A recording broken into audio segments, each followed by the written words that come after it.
how you can see your chats with someone who has blocked you on Snapchat. So first you will have to open your Snapchat, then go to your chats. If you try to find the person that has blocked you and search here the name, you cannot find their name, so it is not possible to see the chats through the app. But there is another way that you can do it. And first you will have to open your profile and go to the settings at the top right.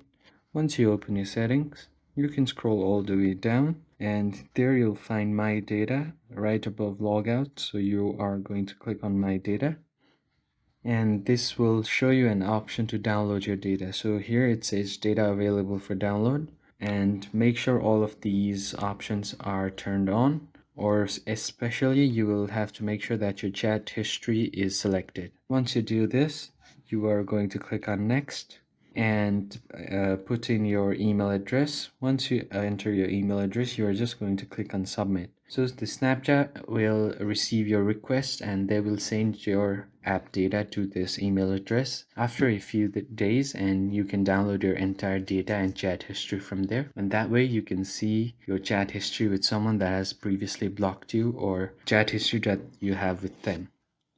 I hope you found this video helpful, and I'll see you guys in the next one. Thank you for watching.